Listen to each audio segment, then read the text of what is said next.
अगर आपका सपना यूके जाने का है और वहाँ पर स्टडी करके या फिर वहाँ पर काम धंधे के लिए भी आपको जाना है तो बहुत सारे ऑप्शंस हैं। प्रदीप बालन साहब हमारे साथ जुड़े हैं वेस्टर्न ओवरसीज से, तमाम सवालों के जवाब जानने की कोशिश करते हैं। बालन साहब फिर से आपका स्वागत है। Thank you sir. बालन साहब, यूके एक पसंदीदा जगह है, हर कोई जाना चाहता है, लेकिन बेनिफिट्स क्या है वहाँ के, अगर कोई भी व्यक्ति विशेष आए? जी देखिए, अगर हम स्टूडेंट वीज़ा की बात करें तो अदर कंट्रीज़ का कंपैरिजन अगर हम यूके से करते हैं तो यूके नंबर 1 डेस्टिनेशन है। वर्ल्ड की बेस्ट एजुकेशन है। जी। जितनी यूनिवर्सिटीज़ हैं वो यूनिवर्सिटीज़ काफ़ी पुरानी हैं। आप कह सकते हो कि अगर आप इंडिया में भी देखोगे कि कितने लोग सक्सेसफुली अपना किसी न किसी सेक्टर में बड़े लेवल पे हैं, तो वो उसमें से जितने भी टाइकून हैं सबसे ज्यादा यूके से पढ़ के आए होंगे। ओके। जहां अदर कंट्रीज में मास्टर्स 2 ईयर की है, यहाँ 1 ईयर की मास्टर्स है। तो मतलब आपकी ट्यूशन फीस भी कम और आपके रहने के खर्चे भी कम। Okay. Post study work visa उतना ही मिलेगा। अच्छा। स्कॉलरशिप है। डिप्लोमाज में कोई वीजा नहीं, आप बैचलर या मास्टर और रिसर्च और पीएचडी के लिए जा सकते हैं। ड्यूरिंग स्टडी वर्क राइट्स है। आफ्टर कंप्लीशन ऑफ स्टडी आपको 2 साल का पोस्ट स्टडी वर्क वीजा है जिसमें आपको 70 पॉइंट्स बनाने हैं। देन आपको स्किल्ड वर्कर वीजा मिल जाता है और उसके बाद आप indefinite leave to remain PR हो सकते हो और पीआर के बाद सिटीजनशिप। मतलब यहाँ पे पीआर की पॉसिबिलिटीज हैं। स्पाउस वीजा है रिसर्च प्रोग्राम में। स्कॉलरशिप है अप टू 50%। बिल्कुल ठीक है। और मल्टीकल्चर कंट्री है, वर्ल्ड के डिफरेंट डिफरेंट कंट्री से बच्चे यहाँ पे पढ़ने आ रहे हैं। तो ये सारी की सारी रिलेवेंसी भी मैटर नहीं करती। जैसे अदर कंट्रीज में बात करें कि भाई आपकी पास्ट एजुकेशन और जो फर्दर एजुकेशन है वो मैच होनी चाहिए, यहाँ ऐसा नहीं है। आप किसी भी बैकग्राउंड से हैं, कोई भी कोर्स कर सकते हैं। पॉसिबिलिटी जहाँ है। वीजा चांसेस कितने हैं? सक्सेस रेट यहाँ अप्रोक्स कह सकते हो 99.99% है। अगर आपको कैश लेटर आ गया ना और आपके डॉक्यूमेंट जेन्युइन है, चांसेस आर हाई कि आपका वीजा लगेगा। लोग तो कह रहे हैं 10-10 साल बाद का गैप है तब भी आपका वीजा लग रहा है। हाँ, आपका गैप है, कोई मैटर ही नहीं करता। गैप जस्टिफाई करो। हमने 45 की एज के भी कैंडिडेट्स को मास्टर प्रोग्राम में भेजा है यूके में। अच्छा ठीक है, आइल्स बच्चे ने नहीं की, पीटी नहीं की, हाँ, विदाउट आइल्स पीटी भी जा सकते हैं। वो जा सकते हैं। जी जी, ये फ्लेक्सिबिलिटी है। अगर आपके इंग्लिश में 12th में अच्छा सीबीएसई आईसीएसई बोर्ड से हो 65% इंग्लिश में मार्क्स है, you are eligible without IELTS PTE. और रेस्ट जितने भी बोर्ड्स हैं आपके इंग्लिश में 70% मार्क्स हैं, यस यू आर एलिजिबल। और स्कॉलरशिप मिलती है किस कैटेगरी में? स्कॉलरशिप यहाँ ना काफी टाइप की है। एक तो फ्लैट स्कॉलरशिप होती है कि भाई आपको 1000 से $2000 पाउंड यूनिवर्सिटी ने दे दिया। हो सकता है कि अर्ली बर्ड कि भाई जो पहले फीस जमा कराएगा उसको डिस्काउंट। मेरिट बेस, आपकी एकेडमिक बेस अप टू 30% उसमें भी स्कॉलरशिप है। तो मतलब वेराइटीज ऑफ स्कॉलरशिप अवेलेबल। अच्छा, स्पाउस का भी बता देना, अगर स्पाउस जाना चाहता है, मैरिड है, फिर क्या रास्ता है उसके बाद? देखिए, अगर आप मैरिड हैं तो यहाँ 2 रास्ते हैं। पहला रास्ता है कि आप, पहली बात तो मास्टर्स की बात हो रही है, यहाँ पे आप मास्टर्स में जा रहे हैं। पहली मेरी सजेशन है कि आप मास्टर्स करने जाएं और आप जब मास्टर्स कंप्लीट कर लेते सिंगल जाएं। पहला रास्ता सिंगल जाएं। आपकी जैसे ही स्टडी कंप्लीट होती है उसके बाद आपको पोस्ट स्टडी वर्क वीजा मिलता है। जैसे ही आप स्किल्ड वर्कर वीजा पे जाते हैं आप अपने स्पाउस को बुला सकते हो। तो पहला सेफेस्ट और बढ़िया रास्ता तो यही है। दूसरा ये है कि आप मास्टर रिसर्च प्रोग्राम में चले जाएं। रिसर्च प्रोग्राम में आप अपने स्पाउस को साथ लेके जा सकते हैं। लेकिन keep in mind research programme में थोड़ा टाइम लगता है कैश लेटर आने में, क्योंकि वो रिसर्च है। यूनिवर्सिटी सारी चीजें देखती है।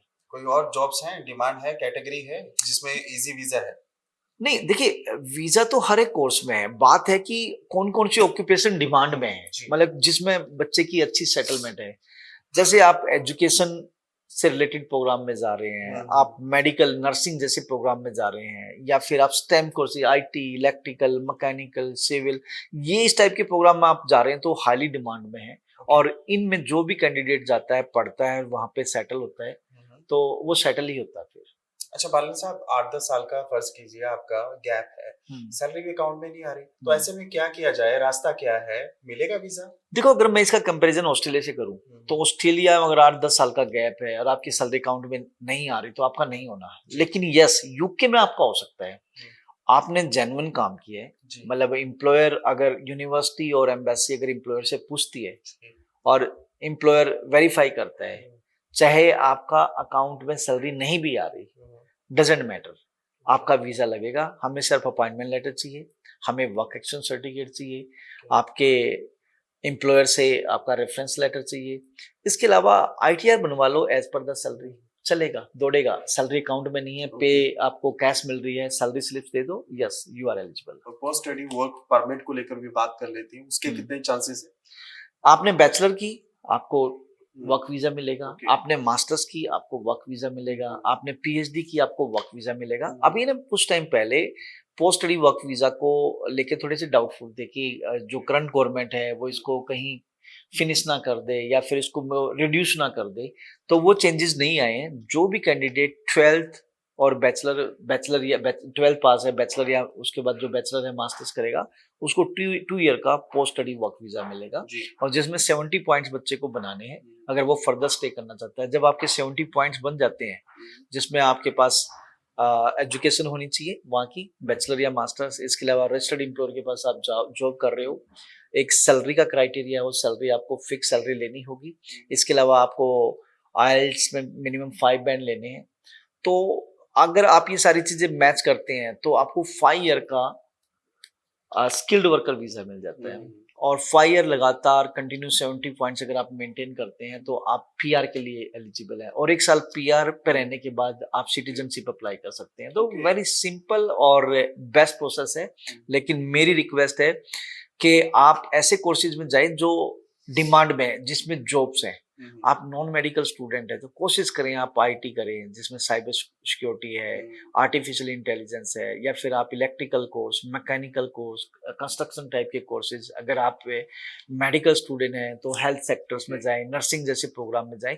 इनकी हाई डिमांड है। ये कोर्सेज ऐसे हैं जो कभी भी इन प्रोग्राम्स का कभी भी क्रेज कम नहीं होगा, क्योंकि ये जो जितने प्रोग्राम्स हैं जो यूनिवर्सिटीज रन करती हैं वो इंडस्ट्री बेस्ड रन करती हैं कि कौन से कोर्स को कंप्लीट करने के बाद जो आउटकम होगा वो डिमांड में है ऑक्यूपेशंस। तो उससे रिलेटेड ही अगर आप जाएंगे, मतलब हाईली डिमांड वाले प्रोग्राम में जाएंगे, तो it will be better for the candidate. अच्छा, बच्चे अब कब के लिए तैयारी करें? इंटेक कौन सा आ रहा है? सितंबर इंटेक है, वी आर वर्किंग फॉर सितंबर। और इसके अलावा जनवरी 2025, तो सितंबर के लिए आप अप्लाई कर सकते हैं। विदाउट आइल्स आप जा सकते हैं, आप MOI बेस पे जा सकते हैं। मीडियम ऑफ इंस्ट्रक्शन अगर आपका इंग्लिश है, जा सकते हैं। आपके CBSE ICSE बोर्ड 12th में 65% मार्क्स हैं, यू आर एलिजिबल।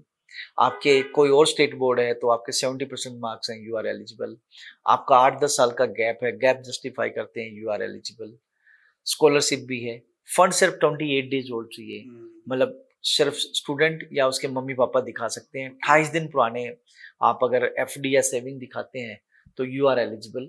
इसके अलावा आप एजुकेशन लोन भी ले सकते हैं। तो बहुत सिंपल, लेस डॉक्यूमेंट और हाई क्वालिटी एजुकेशन। ठीक है सर, बहुत बहुत धन्यवाद। तो इस वीडियो को ज्यादा से ज्यादा आप शेयर करें। बहुत ही इंफॉर्मेटिव ये वीडियो था और आपके कमेंट्स का भी इंतजार रहेगा। नमस्कार।